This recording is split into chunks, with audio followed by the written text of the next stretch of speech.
You cleared out your closet, filled bag after bag for donation. You tidied the bookshelves, streamlined the kitchen, and yet somehow your heart didn't feel any lighter. Has that ever happened to you? These days we hear it everywhere. Live simply. Let go of what you don't need. Decluttering, minimalism, owning less. These are all beautiful ideas.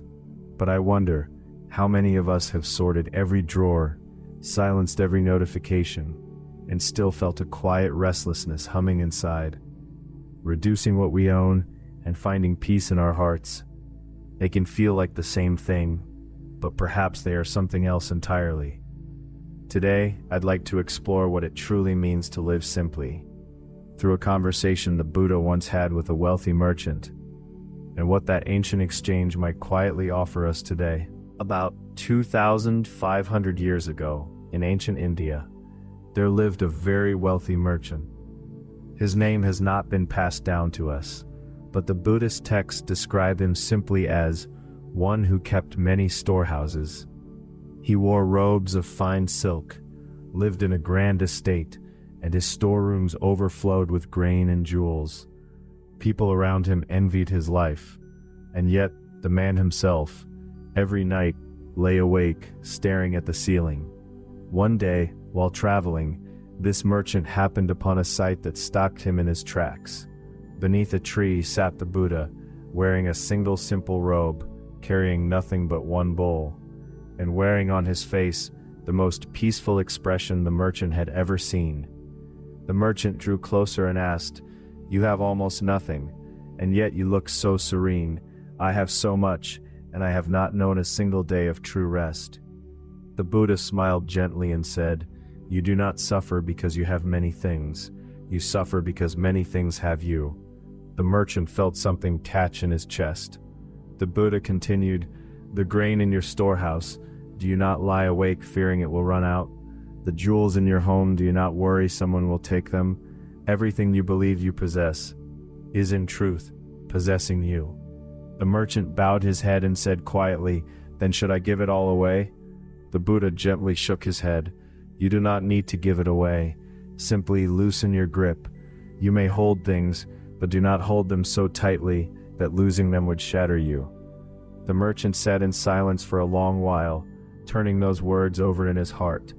Then slowly he bowed deeply and walked away into the quiet. Many things have you. This phrase from the Buddha speaks to what Buddhism calls attachment, the act of clinging. It is that feeling, if I lose this, I am lost. When we are attached to money, the thought of losing it fills us with dread.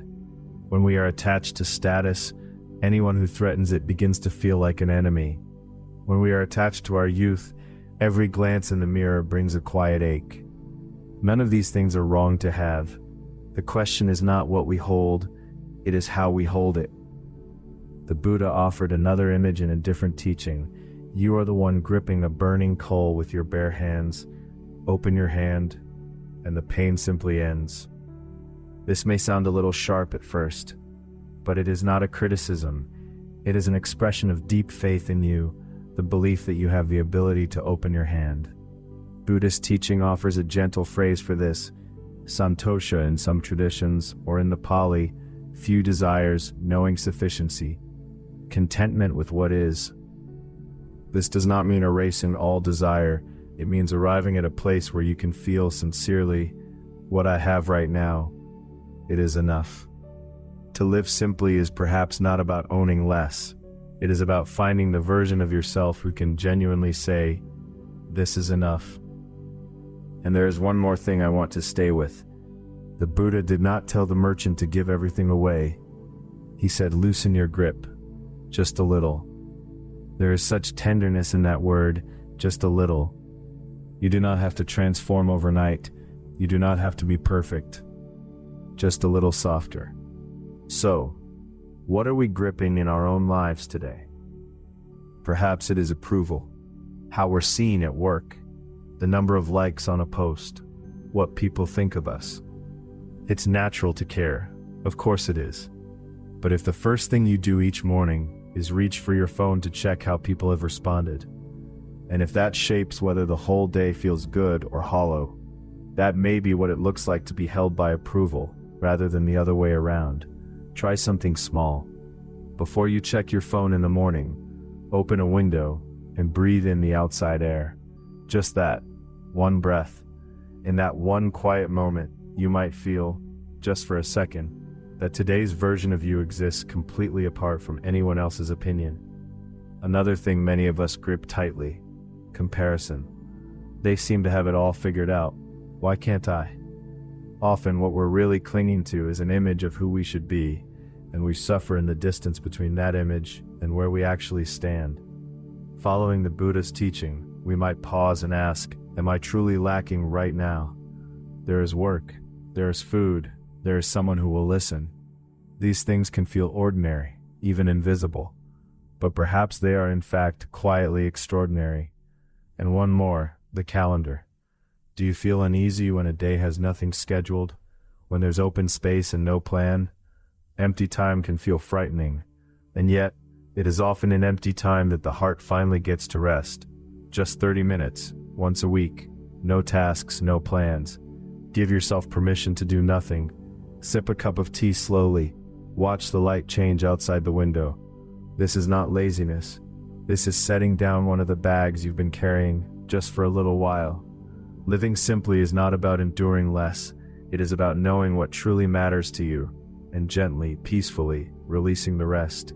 You don't have to let go of everything at once. Just today, see if you can find one thing you've been gripping that perhaps doesn't need to be held quite so tightly. If there is one thing I hope stays with you from today, let it be this: to live simply is not to have nothing. It is to loosen your grip just a little. Your hands already hold more than enough treasure. It may simply be that the gripping itself has made it hard to see. Try loosening your hold, ever so slightly, and something quiet and wonderful may happen. You might feel a small breeze moving between your fingers, a breeze you didn't notice before. That feeling, that gentle breath of air, may be all the answer you've been looking for. Thank you so much for listening all the way to the end today. In the middle of a busy life, you chose to pause here for a little while. And I believe that pause itself is already the first step towards simpler living. I look forward to meeting you again in the next story. May the rest of your day be soft and unhurried.